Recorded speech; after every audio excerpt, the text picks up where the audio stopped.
जय श्री कृष्णा। राधे धे भक्तों, आज की कहानी आपके सोचने के तरीके को बदल देगी। हम अक्सर कुत्तों का नाम तो लेते हैं, लेकिन उनकी असलियत पर शायद ही कभी ध्यान देते होंगे। जब गुस्से में या मजाक करते हुए किसी को गाली देनी होती है, तो हम बिना सोचे समझे कुत्ते का नाम ले लेते हैं।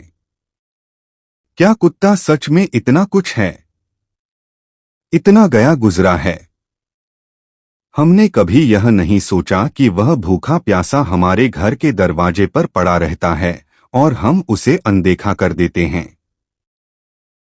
लेकिन जब गाली देने की बात आती है तो उसका नाम लेना हम नहीं भूलते।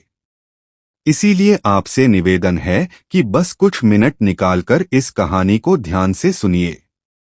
शायद यह आपको सोचने पर मजबूर कर दे और आपकी सोच में एक सकारात्मक बदलाव आ जाए।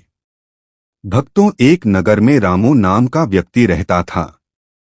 एक दिन वह रामू एक महात्मा से मिलने उनके आश्रम पहुंचा। वहां उसने देखा कि महात्मा कुछ लोगों को उपदेश दे रहे थे। रामू ने महात्मा को प्रणाम किया और बोला, गुरुदेव, मेरे मन में एक सवाल है। महात्मा मुस्कुराए और बोले, बेटा, संकोच मत करो। जो भी सवाल है खुलकर पूछो। रामू ने कहा, गुरुदेव, मैं जानना चाहता हूं कि कुत्ते को रोटी खिलाने से कौन से लाभ होते हैं। महात्मा ने मुस्कुराते हुए कहा, अगर लोग कुत्ते को रोटी खिलाने के फायदे जान ले तो उनका जीवन सुखमय हो जाएगा। कुत्ते को रोटी खिलाने से 8 बड़े लाभ होते हैं। जो इन फायदों को समझ लेता है उसे कभी दुखों का सामना नहीं करना पड़ता। महात्मा ने आगे कहा, बेटा, एक कहानी सुनो। एक समय की बात है, एक भूखा प्यासा कुत्ता गांव के हर दरवाजे पर जाता, लेकिन कोई उसे रोटी का टुकड़ा तक नहीं देता था। वह लाचार होकर इधर उधर भटकता रहता। एक दिन वह गांव के बाहर एक आश्रम में पहुंचा।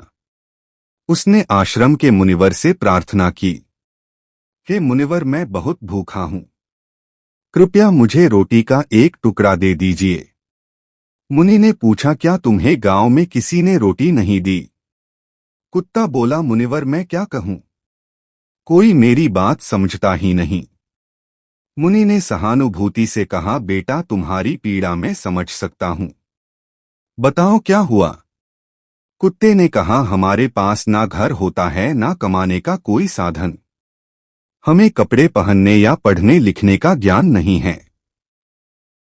सर्दी, गर्मी, बरसात सब सहन करते हैं, लेकिन मुनिव, हम भी इंसानों की तरह भूख से तड़पते हैं, दर्द से कराते हैं और दुख में रोते हैं। ईश्वर ने हमें वैसे ही बहुत कष्ट दिए हैं, फिर भी लोग हमें परेशान करने से बाज नहीं आते। कुत्ता आगे बोला, हम आपकी तरह मनुष्य नहीं हैं, हम पराधीन जीव हैं। जब हमारा जन्म हुआ उस समय हमारी आंखें और कान बंद थे। हम यह नहीं कह सकते कि हमारे जन्म पर वैसा ही जश्न हुआ होगा जैसा आपके जन्म पर होता है। नाच गाना बाजे बंदिशें खुशियां मनाई जाती हैं। क्या हमारे जन्म पर भी किसी ने खुशी मनाई होगी? वह बोला, जब मैं पैदा हुआ तो मुझे लगा कि मैं किसी बड़े घर में आया हूं, क्योंकि जिस जगह हम थे वह हमें नरम और सुरक्षित लगी।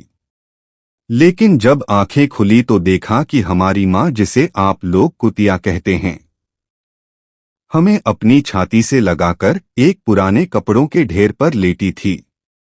हम 5 भाई थे, बाकी 4 भाई लाल और भूरे रंग के थे। मैं अकेला काले रंग का था। सबसे छोटा, सबसे कमजोर मैं ही था। माँ हमसे कम ही मिल पाती थी, क्योंकि उसे भी अपने भोजन का इंतजाम करना पड़ता था। अगर वह खुद भूखी रहती तो हमें दूध कैसे पिलाती? एक माँ होने के नाते वह हम 5 का ख्याल रखती थी। वह बेचारी दिन भर भोजन की तलाश में भटकती थी, कभी मिल जाता कभी नहीं। रात में वह जागकर गांव की रखवाली करती थी। कोई अनजान व्यक्ति गांव में घुसने की हिम्मत नहीं करता था। दूसरे गांव के कुत्ते भी डरकर नहीं आते थे। अगर किसी किसान के खेत में जानवर घुसकर फसल नष्ट करने की कोशिश करते तो वह उन्हें दौड़ाकर भगा देती थी।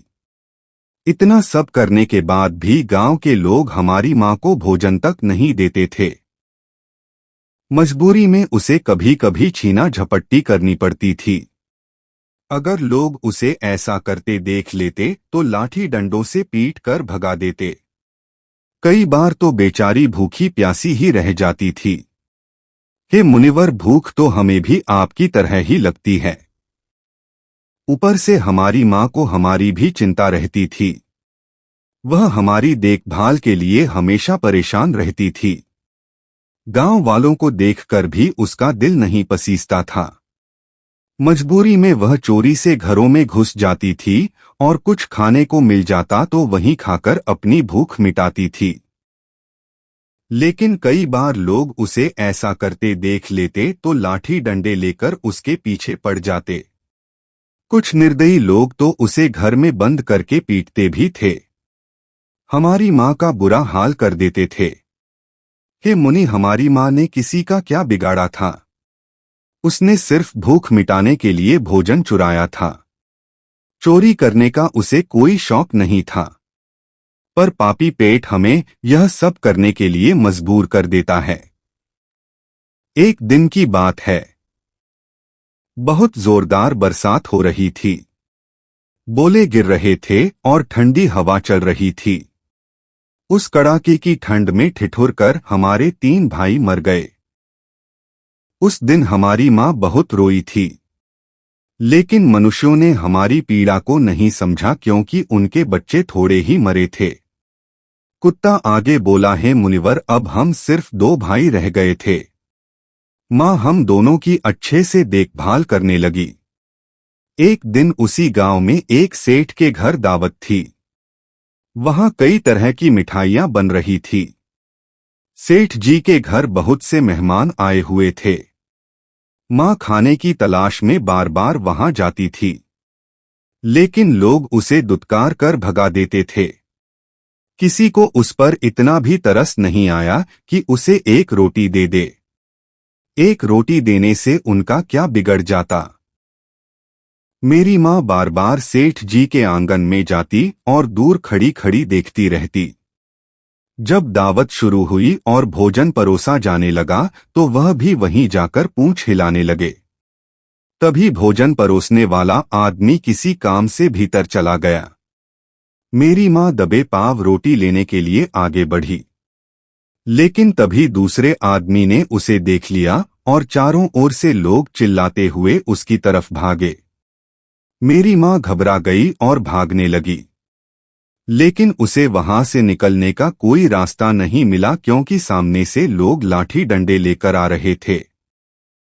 घबराकर मेरी मां दावत में भोजन कर रहे लोगों को लांघकर वहां से निकल गई। हे मुनिवर, मेरी मां इतनी परेशान नहीं थी। जितने कि वहां दावत में बैठे लोग हो गए थे वे सब उठकर खड़े हो गए और कहने लगे कि कुतिया के लाग जाने से भोजन भ्रष्ट हो गया है।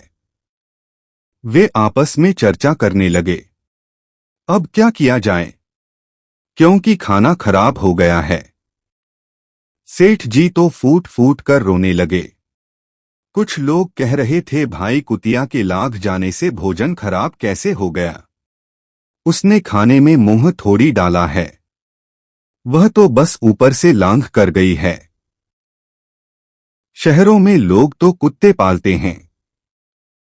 उन्हें घर में सुलाते और खाना खिलाते हैं। इसमें कोई बुरी बात नहीं है। हाँ, लेकिन उनमें से कुछ लोग बड़े घरों के थे और उनकी बातों ने किसी की एक ना चलने दी। वे कहने लगे, भोजन तो भ्रष्ट हो गया है। यह अब खाने लायक नहीं है। आखिरकार उन्हीं की बात मानी गई और सारा भोजन गरीबों में बांट दिया गया। उस दिन मेरी मां को खूब पेट भरकर खाना मिला। ऐसा सुख उसने जीवन में कभी नहीं पाया था। लेकिन भक्तों, यही सुख उसके लिए बड़ी मुसीबत बन गया। भोजन करके वह वहीं आराम से लेटी थी। तभी सेठ डंडा लेकर वहां आ पहुंचा और उसे बुरी तरह पीटने लगा। उसे भागने का मौका भी नहीं मिला। डंडों की चोट से वह दर्द से चिल्लाने लगी। मां की चीख सुनकर पत्थर भी पिघल जाता, लेकिन उस निर्दय सेठ को जरा भी रहम नहीं आया। वह लगातार पीटता रहा। मां की आवाज पूरे गांव में गूंजने लगी। तब कुछ लोग वहां आए और बोले, सेठ जी जाने दो, भूख में तो आदमी की भी बुद्धि खराब हो जाती है। यह तो एक जानवर है, इसे अच्छे बुरे का क्या पता। अब इसे मारकर आपको क्या मिलेगा। लोगों के समझाने पर सेठ ने उसे पीटना बंद किया। बड़ी मुश्किल से मां हमारे पास लौटी। उसने आकर हमें सारी कहानी सुनाई। हम दोनों भाइयों ने सोचा, कुत्तों का जीवन कितना कष्ट भरा है। आदमी एक रोटी के टुकड़े के लिए हमें चोरों की तरह पीटता है। कितने निर्दयी हैं वे लोग जो हमारी पीड़ा नहीं समझते।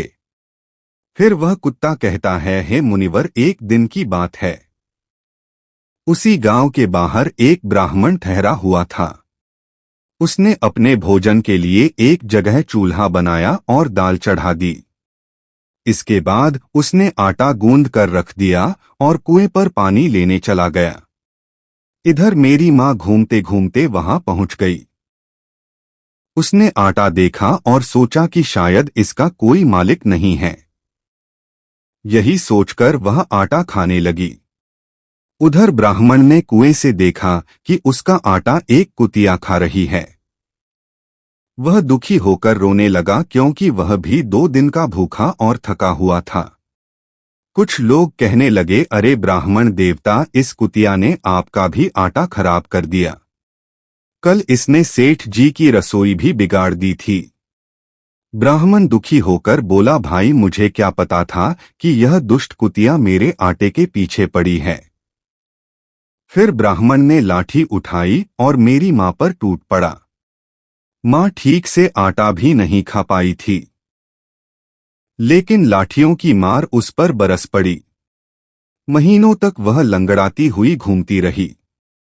तब हमें समझ आया कि आदमी कितना स्वार्थी है। हम उनके लिए कितनी मेहनत करते हैं, उनकी रखवाली करते हैं, लेकिन वे हमारी तकलीफ नहीं समझते। आगे वह कुत्ता कहता है, हे मुनिवर, हमारी सबसे बड़ी गलती यही है कि हम उन्हीं मतलबी इंसानों के अधीन रहना चाहते हैं जो हमें दुख देते हैं, जबकि ऐसे लोग भी होते हैं जो हमें प्यार और सहानुभूति से देखते हैं। लेकिन हम उसके कितने काम आते हैं यह हम कभी नहीं जान पाते। भक्तों, कुत्ते न केवल हमारे घर की सुरक्षा करते हैं, बल्कि हमारे जीवन में कई सकारात्मक प्रभाव लाते हैं, जिनके बारे में बहुत कम लोग जानते हैं। महात्मा ने कहा था, यदि मनुष्य कुत्ते को रोटी खिलाने के महत्व को समझ ले तो वह जीवन के कई संकटों से बच सकता है। आज मैं आपको बताऊंगा कुत्ते को रोटी खिलाने के 8 महान लाभ, जिन्हें जानकर आप हैरान रह जाएंगे। जब घर में रोटियां बनती हैं तो पुरानी परंपरा के अनुसार पहली रोटी गाय के लिए और आखिरी रोटी कुत्ते के लिए रखी जानी चाहिए। महात्मा का कहना था कि यह नियम भगवान ने बनाए थे, लेकिन आजकल लोग इन नियमों को भूल चुके हैं और इसका नकारात्मक असर उनके जीवन पर पड़ता है। पहला फायदा, कुत्ते को रोटी खिलाने से घर के ग्रह दोष कम हो जाते हैं और शनि का प्रभाव शांत होता है। दूसरा फायदा, किस्मत चमकने लगती है। घर की नकारात्मक ऊर्जा समाप्त होती है। तीसरा फायदा, माता लक्ष्मी की कृपा प्राप्त होती है। घर में धन की कमी नहीं रहती। चौथा फायदा, कुत्ते को रोटी देने से कर्ज से मुक्ति मिल सकती है और पहले से कर्ज हो तो उससे छुटकारा मिलने में मदद मिलती है। पांचवा फायदा, नियमित रूप से भोजन देने से व्यापार में प्रगति होती है। छठा फायदा, कुत्ते को रोटी खिलाने से आयु में वृद्धि होती है और अटका हुआ धन वापस मिल जाता है। सातवां फायदा स्वास्थ्य में सुधार होता है। मानसिक स्थिति मजबूत रहती है। आठवां फायदा भगवान सभी जीवों की चिंता करते हैं और जब आप कुत्ते को रोटी देते हैं तो भगवान प्रसन्न होते हैं और परिवार सुखी रहता है। महात्मा ने यह भी बताया कि कुत्ते का रोना एक अपशकुन माना जाता है। यह किसी संकट या अनहोनी का संकेत होता है। इसलिए कुत्ते को कभी भी दुखी नहीं करना चाहिए। तो दोस्तों, आपको यह जानकारी कैसी लगी? कृपया कमेंट सेक्शन में अपने विचार जरूर बताएं। यदि यह जानकारी पसंद आई हो तो हमारे चैनल को सब्सक्राइब करना ना भूलें।